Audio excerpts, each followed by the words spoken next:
नमस्कार, संसद टीवी पर आपका स्वागत है। मैं हूं हर्ष रंजन। अर्थव्यवस्था गणित है लाभ का, नुकसान का, आंकड़ों का और आंकड़ों के विश्लेषण का। देश चलाने के लिए यह काम सरकार करती है, मगर अपना घर चलाने के लिए यह काम हमें ही करना पड़ता है। घर अच्छे से चले इसके लिए सिर्फ पैसे कमाना ही काफी नहीं है, कमाए हुए पैसे को भी काम पर लगाना पड़ता है ताकि आपके साथ पैसे भी पैसे कमाएं। और इसके लिए जरूरी है बचत। तो बचत कैसे करें, कहां करें, कितने दिन के लिए करें और कब करें, कितने लाभ के लिए करें। बचत करते समय लोभ पर कैसे विजय पाएं ताकि नुकसान ना हो, क्योंकि लाभ और लोभ में बहुत जरा सा फर्क है। लाभ सामान्य हो तो फायदा, लेकिन लाभ के चक्कर में जो लोग लोभ में फंस जाते हैं उनका लाभ अधिकतर एक बड़े नुकसान में तब्दील हो जाता है। और आज अर्थनीति में चर्चा इसी बात पर कि लाभ और लोभ के बीच संतुलन कैसे बनाएं।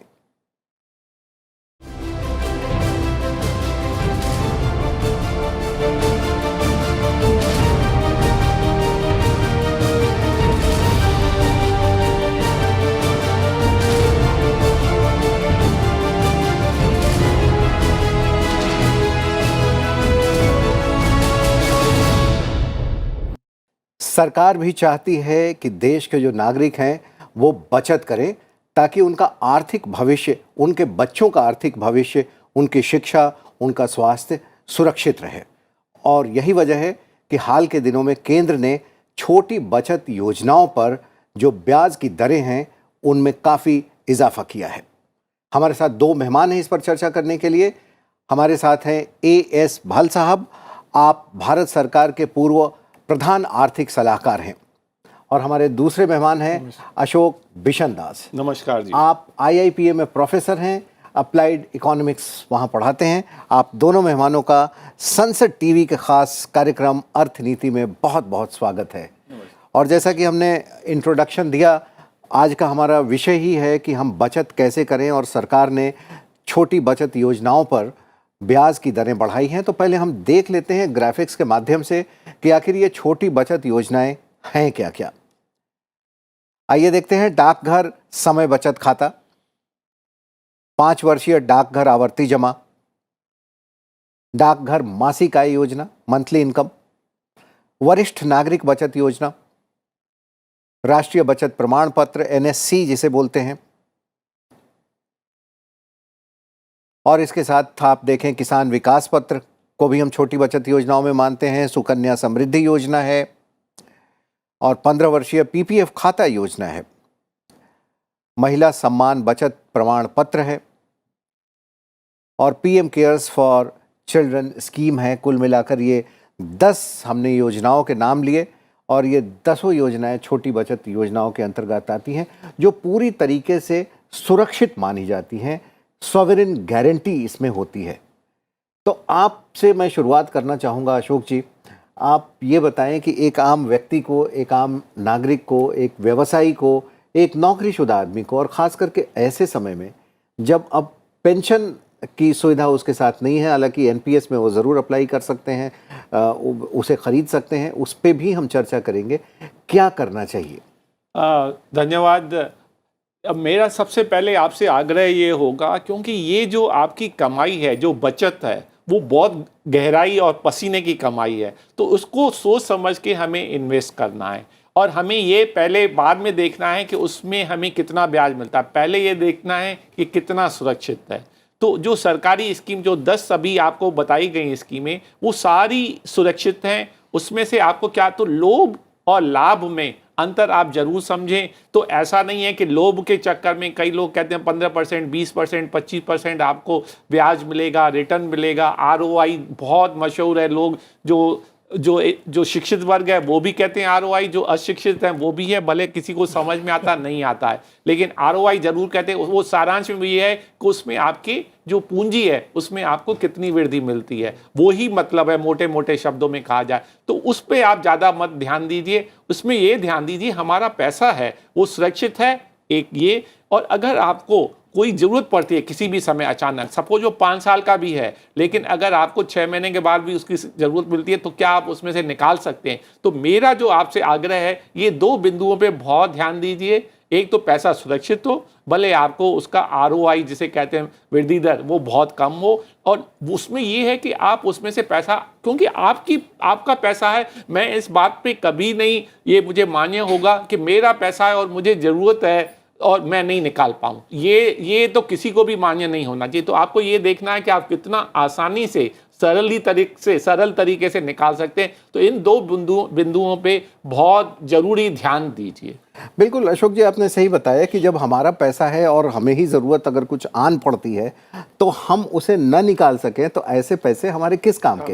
हालांकि इन 10 जो छोटी बचत योजनाएं हैं, इनमें कुछ स्कीम्स ऐसी हैं जिसमें एक लॉक इन पीरियड की गुंजाइश बनी हुई रहती है और उस लॉक इन पीरियड से पहले आप नहीं निकाल सकते हैं। किस उम्र में कौन सी योजनाओं में हमें जाना चाहिए, इस पे चर्चा करेंगे। लेकिन अभी हम भल साहब के पास आते हैं और आप भारत सरकार के प्रधान आर्थिक सलाहकार रहे हैं। अब हमारे दर्शकों के लिए, आम जनता के लिए आप ये बताएं कि कितने प्रतिशत ब्याज को हम अच्छा माने कि इतना प्रतिशत मिल रहा है। जैसे अगर अभी छोटी बचत योजनाओं की बात करें, नेशनल सेविंग सर्टिफिकेट जो है वो 7.7% उस पर ब्याज मिल रहा है, जो कि अगर कंपाउंडिंग करें तो वो और भी ज़्यादा होगा। कितना ब्याज सही मानते हैं कि इतना है तो ठीक है, अच्छा है? इकोनॉमिक्स के पहले प्रिंसिपल से वो ब्याज ठीक होगा तो वो इन्फ्लेशन रेट को भी हमें मद्देनज़र रखना होगा। अगर इन्फ्लेशन रेट आपका 3 या 4% ही है, जो नॉर्मली हमारे यहाँ रहता था, तब कुछ और ब्याज हमारे लिए ठीक होगा। अभी जो inflation rate consumer price index चल रहा है 6% का, तो इस हिसाब से कुछ और ही ब्याज हमें ज़रूरत होगा। बिकॉज जो रिटर्न आपको देखना है, जो आपको इंटरेस्ट रेट से फ़ायदा हो रहा है, वो इन्फ्लेशन एडजस्टेड कितना मिल रहा है आपको। तो ये तो बहुत साधारण बात है। ज़्यादातर आप लोग जानते होंगे कि अगर इन्फ्लेशन रेट हाई है, अभी 5-6% चल रहा है, तो ब्याज आपको करीब 7.5-8% मिले तभी फ़ायदे का है। सेविंग्स बैंक में आप डाले और 4-5% इंटरेस्ट मिल रहा है, तब तो आपको वो पैसा नेगेटिव में जा रहा है। तो ये तो बहुत ही ध्यान रखना है। यानी खुशी की बात यह है कि अब लोग, मैं देख रहा हूँ 21-22 में जो फाइनेंशियल सेविंग्स हैं, लोग बैंक डिपॉजिट से हट करके अब म्यूचुअल फंड्स एंड इक्विटी में जा रहे हैं। क्यों? बिकॉज वो रियलाइज़ कर रहे हैं कि जो बैंक में जो उनको इंटरेस्ट मिल रहा था, 6-5%, कभी फिक्स डिपॉजिट पे 7%, वॉज इनफ नहीं था कि वो इन्फ्लेशन से आगे बढ़ करके जाए। तो ये जो अब अनुभूति हुई है, ये जो जागरूकता लोगों में जागी है, ये बहुत ही अच्छी बात है। अब लोग 21-22 का अगर आप हाउस होल्ड सेविंग्स का आप आंकड़े देखें तो फाइनेंशियल सेविंग्स में अब लोग थोड़ा कम कर रहे हैं, और दूसरा बैंक डिपॉजिट्स में अब कम करते हुए वो म्यूचुअल फंड्स एंड इक्विटी की तरफ जा रहे हैं। तो बस यही मैं रिपीट करूंगा कि भाई इन्फ्लेशन एडजस्टेड रिटर्न आपको देखना है, केवल यूं ही नहीं देखना है ब्याज दर। इन्फ्लेशन एडजस्टेड रिटर्न की बात भल साहब कह रहे हैं, और ये बहुत दीगर है यहाँ पर हमारे दर्शकों के लिए ये जानना कि अगर जो देश का इन्फ्लेशन रेट है, अगर उस रेट से कम आपके पैसों पर ब्याज मिल रहा है तो आपके पैसे देखने में भले बढ़े हुए लग सकते हैं कि हमारा 100 रुपया 110 रुपया हो गया, हमारा 100 रुपया 120 रुपये हो गए, लेकिन दरअसल आपके पैसे जो हैं वो कम हो रहे हैं। इसलिए ये ज़रूर देखें कि लॉन्ग टर्म में इन्फ्लेशन कितना रहने वाला है और उस इन्फ्लेशन के रेट से अधिक आपको मिले। और सरकार का भी यही मानना है, क्योंकि वो नागरिकों की सुरक्षा चाहती है, आर्थिक सुरक्षा चाहती है, और यही वजह है कि अभी इन्फ्लेशन को देखते हुए भी और बाज़ार में महंगाई कम करने के लिए भी सरकार ने छोटी बचत योजनाएं हैं उस पर ब्याज की दरें बढ़ाई हैं, ताकि लोग ज़्यादा से ज़्यादा आकर्षित हों और पैसे अपने जमा करें। जब लोग पैसे जमा करते हैं तो जाहिर सी बात है खर्च नहीं करते, और जब खर्च नहीं करते तो डिमांड कम होती है। जब डिमांड कम होती है तो चीज़ों के दाम भी कम होंगे, उनका प्रोडक्शन भी कम होगा, वृद्धि दर थोड़ी सी अफेक्टेड हो सकती है। इसको कैसे संतुलित किया जाए ताकि लोग जमा भी करें, वृद्धि दर भी बरकरार रहे और महंगाई भी ना बढ़े? देखिए, इसमें ऐसा है कि आपने बहुत अच्छा ही महत्वपूर्ण प्रश्न उठाया, लेकिन अगर आप क्लासिकल मॉडलिंग देखेंगे तो पहले पुराने ज़माने में हमारा जो सेकंड 5 प्लान हैरोडामर मॉडल था, तो उसमें था भाई ग्रोथ और जो सेविंग है, growth is equal to growth इसके बराबर है सेविंग, और उसके नीचे आई कॉर होता था। सारांश में ये है कि अगर आपकी अर्थव्यवस्था की ग्रोथ, उसकी वृद्धि चाहिए तो आपको सेविंग चाहिए, और सेविंग का मतलब आपकी जो बचत है वो निवेश में चली जाती है, और जो निवेश है उससे आपकी जो जॉब्स हैं वो क्रिएट होती हैं और डिमांड क्रिएट होती है, और जो फैक्ट्रियों की हमारी क्षमता है वो क्रिएट होती है, और जो लेबर है उसकी जो उत्पादकता वो सब बढ़ती है। उससे क्या है, रचनात्मक जिसे कहते हैं क्रिएटिव डिस्ट्रक्शन वो भी होता है, नई डिजिटल टेक्नोलॉजी आती है, और फिर हमारे एक्सपोर्ट को भी बढ़ावा आता है। सारांश ये है कि आपकी सेविंग सिर्फ आपको नहीं मदद करती है, देश को भी मदद करती है, और हमारा जो निर्यात है वो भी आगे जाता है, और नई टेक्नोलॉजी आती है, हमारी लेबर की जो प्रोडक्टिविटी है, उत्पादकता वो भी अधिक होती है। तो इसमें सिर्फ विन विन सिचुएशन जिसे कहते हैं कि हर एक का इसमें फायदा है। एक जो सामान्य नागरिक है उसका फायदा है, सोसाइटी का फायदा है, अर्थव्यवस्था का फायदा है, और हमारे देश का फायदा, और उससे हम निर्यात करते हैं तो हमारी जो इंटरनेशनल हमारी साख है वो भी बढ़ती है। तो ये सारा, और जैसे अगर आप देखें तो हमारे प्रधानमंत्री ने ये भी कहा था कि 2047 तक हमें विकसित देश होना है। तो विकसित देश के लिए क्या क्या चाहिए, आपको निवेश तो चाहिए ही, और निवेश तो तभी होगा जब कोई सेविंग होगी।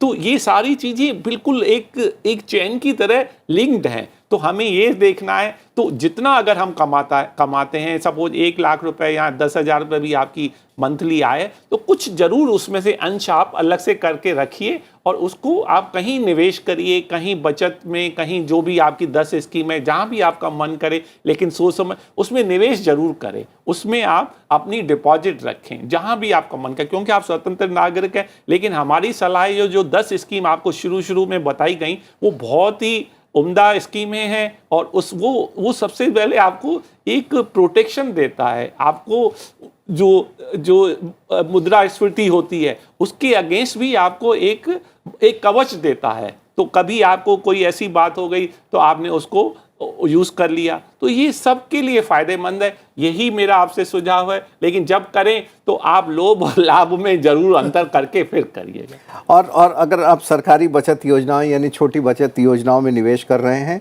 तो आपको ये फर्क करने की भी ज़रूरत नहीं है, क्योंकि वहाँ लोभ की कोई गुंजाइश नहीं है, सिर्फ लाभ ही लाभ है। और अशोक जी ने एक बड़ी इंपॉर्टेंट बात कही अभी भल साहब कि निवेश भी ज़रूरी है, और जब भारत की यही खासियत है आज की डेट में, जब दुनिया में एक तरीके से कहें कि थोड़ा मंदी का माहौल सा बना हुआ है, यूरोपीय देशों की हालत ख़राब है, अमेरिका की हालत ख़राब है, इतने रेट ऑफ इंटरेस्ट बढ़ाने पड़ रहे हैं यूएस फेडरल को, महंगाई हर जगह है, ऐसे में भारत को आर्थिक तौर पर चमकता सितारा भी कहा जा रहा है।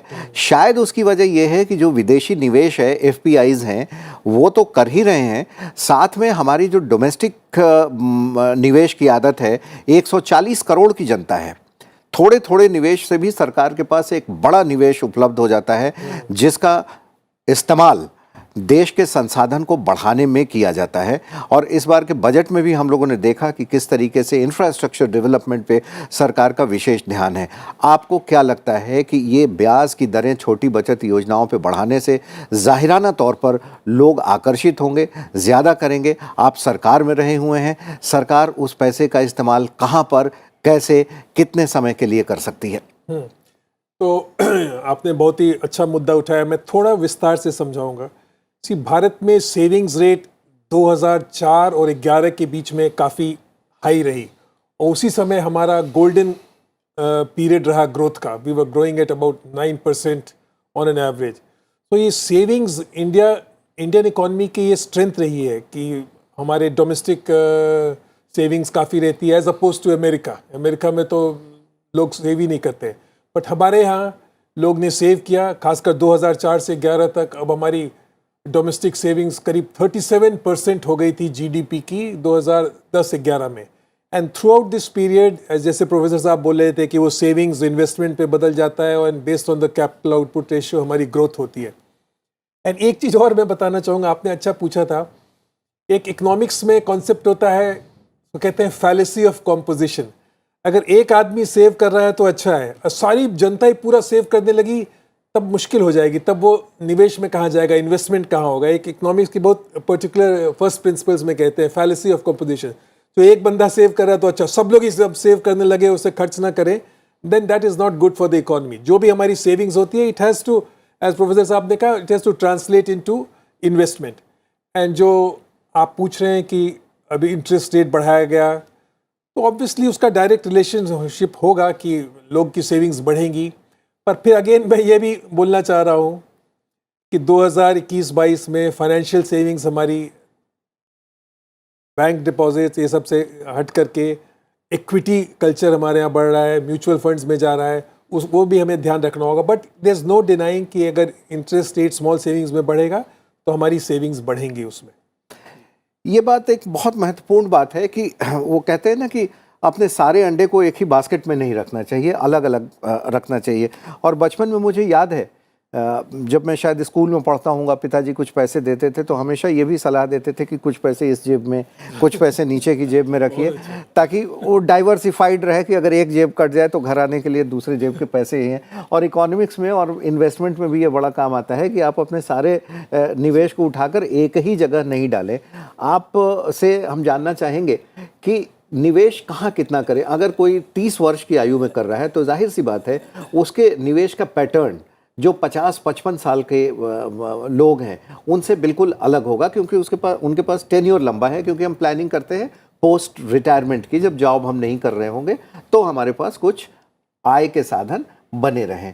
तो कितना प्रतिशत कहाँ करना चाहिए, इक्विटी में, म्यूचुअल फंड्स में, इस तरीके की सरकारी छोटी बचत योजनाओं में? हाँ, ये डाइवर्सिफाइड पोर्टफोलियो तो ये बहुत ही, ये तो समय से बिल्कुल टाइम टेस्टेड है कि आप डाइवर्सिफाइड पोर्टफोलियो में रखिए। तो कुछ अंश आप अपना जो 10 स्कीमें बताएं उसमें देखिए। और जो यंग लोग हैं, जो 30, 35, 40 तक हैं, उनकी रिक्वायरमेंट थोड़ी अलग होती है, क्योंकि उनको इमीडिएटली उसको खर्च करने की आवश्यकता की संभावना की जो प्रबलता है वो कम है, इसलिए वो लंबे समय तक अपने लॉक इन पीरियड में जा सकते हैं। जैसे अगर आप 50 क्रॉस कर गए, 55 क्रॉस कर गए, तो कहीं जो माता पिता वृद्ध हो जाते हैं और बच्चों की शादियां हैं और भी इस तरह की जो पर्सनल चीज़ों की वजह से आपको एक अचानक पैसों की ज़रूरत पड़ सकती है और वो निकालने में आपको थोड़ा समय भी लग सकता है। इसलिए वो सोच समझ के, क्योंकि अगर आप जब यंग एज पे हैं तो आप लॉन्ग टर्म इन्वेस्टमेंट सोच सकते हैं। और जब जैसे जैसे आपकी एज 60 साल के नज़दीक आती जाती है तो क्या आपको मकान भी देखना, आपने बच्चों की शादियां करानी है, बच्चों की जो बहुत सारी आपकी जिम्मेदारियां रहती हैं उनका निर्वाह करना होता है। तो इसलिए उसकी जो ड्यूरेशन है, जो उसका लॉक इन पीरियड है, वो कम रखिए। और मैं हमेशा यही कहूँगा, जो ये 10 स्कीम बताई गई उसमें तो कोई लोभ की बात नहीं है, लेकिन और है जैसे म्यूचुअल में, फिर भी म्यूचुअल फंड है उसमें कुछ भी कहिए, भले उसमें रिटर्न आपको ज़्यादा आता है लेकिन रिस्क ज़्यादा उसमें थोड़ी सी, इन जो 10 स्कीमों के तुलना में उसमें रिस्क थोड़ी ज़्यादा है। तो ये हमेशा ट्रेड ऑफ रहता है, जितना आपको रिस्क ज़्यादा होगा उतना रिटर्न भी ज़्यादा होता है, लेकिन आपको एक उसमें संतुलन बनाए रखना है। तो ये डिपेंड करता है कि आप कितनी रिस्क लेने होते हैं। एक सबके लिए एक सामान्य नियम नहीं बन सकता है, वो आपकी मेंटलिटी के ऊपर है, आपकी कितनी आय है उसके ऊपर डिपेंड करता है। और अगर आप सरकारी महकमे में काम करते हैं या आपकी लिमिटेड इनकम है तो मैं उसमें ये कहूँगा कि आप उसमें ज़्यादा लोभ मत करिए, ज़्यादा रिस्क मत लीजिए। लेकिन कोई प्राइवेट सेक्टर में या मल्टीनेशनल में है, क्योंकि उनकी आय बहुत ज़्यादा होती है तो वो ज़्यादा रिस्क लेने में सक्षम भी है।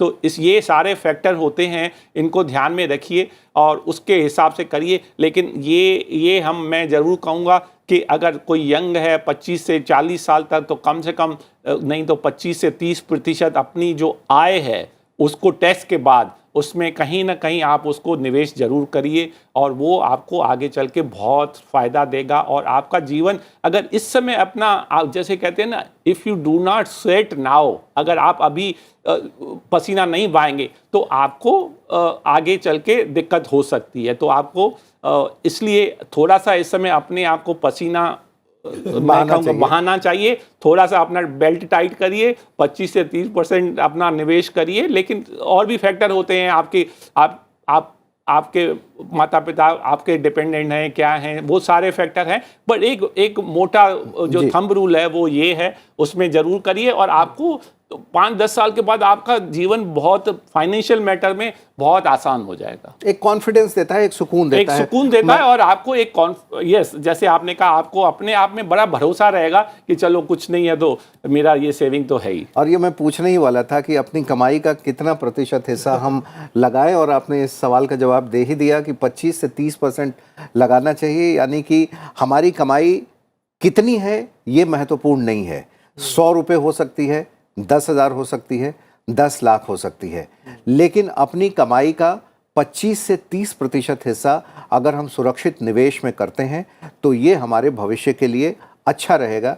ये अशोक जी का कहना है। और अशोक जी अप्लाइड इकोनॉमिक्स के मास्टर हैं, पढ़ाते हैं, और शायद अप्लाइड इकोनॉमिक्स वही होती है कि इकोनॉमिक्स की थ्योरी को जब हम आप जीवन में अप्लाई करते हैं तो उसके प्लसेस माइनसेस को देखकर तो इनकी सलाह हमें लगता है कि बहुत इंपॉर्टेंट है।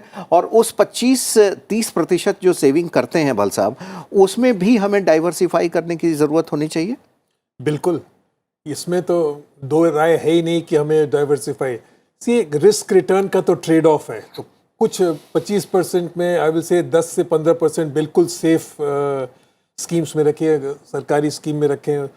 कुछ 5-6% आप म्यूचुअल फंड्स में डालें। और अगर आपकी रिस्क एपिटाइट उससे भी ज़्यादा है, आपके पास लगता है कि आप उसको हार करके भी, माने पैसे नुकसान हो करके भी आप रह सकते हैं, तब आई विल सजेस्ट कि इक्विटी में भी आप 5-6% डालें। बिकॉज रिटर्न तो भाई वो कहते हैं जो higher the risk higher the return. तो ये भी आपको ध्यान रखना है कि केवल, ये तो बहुत अच्छी बात है कि आप सुरक्षित रहें, ध्यान रखें, बट अभी अगर आप यंग हो, थोड़ा आपकी रिस्क एपिटाइट ज़्यादा है, तो मैं ये भी सजेस्ट करूँगा कि इंडिया स्टॉक मार्केट देखिए, कोरोना के समय भी अच्छे से बढ़ा, लोगों ने थोड़े बहुत पैसे भी कमाए। और सिर्फ डोमेस्टिक ही नहीं, विदेशों पोर्टफोलियो इन्वेस्टर्स का भी भारत के इक्विटी मार्केट पे, यहाँ के डेट मार्केट पे भरोसा बढ़ा है। और यही वजह है कि जैसे मुझे, अगर मैं आंकड़े सही बता रहा हूँ तो फरवरी के महीने में फॉरेन पोर्टफोलियो इन्वेस्टर्स ने 4,000 करोड़ रुपए इंडियन इक्विटी मार्केट में इन्वेस्ट किए हैं। तो ये एक अच्छी चीज़ है और यही वजह है कि दुनिया के दूसरे देशों की बजाय हमारे भारत की इकॉनमी बेहतर है और दूसरे देश हम पर भरोसा कर रहे हैं। अभी थोड़ी देर पहले एक बात हो रही थी और ये हो रही थी कि भारत में जो बचत योजनाएं हैं और जो लोग बचत करने की प्रवृत्ति है वो दूसरे देशों के मुकाबले कहीं ज़्यादा है। 37% तक आपने बताया कि ये है। और ये यहाँ जानना ज़रूरी हो जाता है कि आखिर भारत में ऐसा क्यों है, अमेरिका और यूरोप में क्यों नहीं है। शायद इसकी वजह ये हो सकती है कि वहाँ इंश्योरेंस, चाहे वो हेल्थ इंश्योरेंस हो या लाइफ इंश्योरेंस हो या सोशल गारंटी स्कीम्स हो सरकार की, वो है। इस वजह से लोग ज़रूरी नहीं समझते हैं कि हम पैसे बचाएं। जो पैसे बचते भी हैं लोग घूमने फिरने पे खर्च कर देते हैं। इससे बात निकलती है इंश्योरेंस की। आज से अगर 30-35 वर्ष पहले मैं याद करूं तो इंश्योरेंस को लेकर इतनी भी जागरूकता नहीं थी जितनी आज है। हालांकि आज भी इंश्योरेंस को लेकर बहुत कम लोग जागरूक हैं, बहुत कम लोग अपने को इंश्योर कराते हैं। इंश्योरेंस के बारे में आप क्या सलाह देना चाहेंगे निवेशकों को, चाहे वो लाइफ इंश्योरेंस हो चाहे वो मेडिकल इंश्योरेंस हो?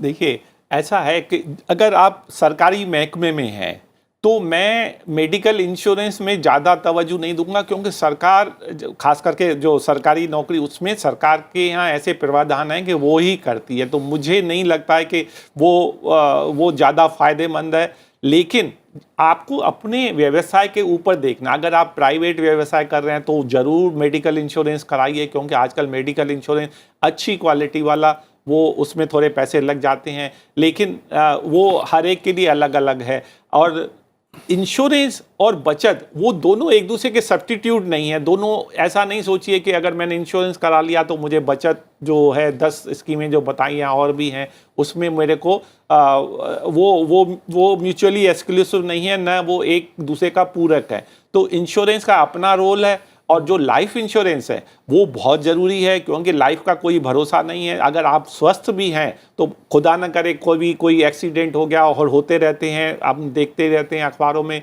तो वो एक संभावना की प्रबलता भले ही कम है, लेकिन उस संभावना की जो भी प्रबलता है उसको तो आपको कवर करना ही है। As a rational person, as a logical person, जो तर्क संगत अगर आप व्यक्ति हैं तो इंश्योरेंस जो लाइफ का तो जरूर कराना है, लेकिन अगर आप सरकारी हैं तो मुझे नहीं लगता कि उसके लिए अलग से ज़रूरत है, क्योंकि वो सरकार, अगर केंद्र सरकार या राज्य सरकार की आप नौकरी में हैं तो बिल्कुल मुझे नहीं लगता कि ज़्यादा आवश्यक है। लेकिन कई ऐसे महकमे हैं जो उनके जो ऑर्गेनाइजेशन है वो उनको कवर करती है, तो वो डुप्लीकेट नहीं होना चाहिए, उसमें अननेसेसरली आपका पैसा व्यर्थ ही जाता है एक तरह से, तो वो आपको देखना है। लेकिन अगर आपका निजी व्यवसाय है तो मैं ये जरूर स्ट्रांगली सिफारिश करूंगा कि आप अपना स्वास्थ्य का जरूर बीमा कराइए, अपनी ज़िंदगी का भी बीमा कराइए, और ये तो बहुत ज़रूरी है। और तो वो जो पोर्टफोलियो है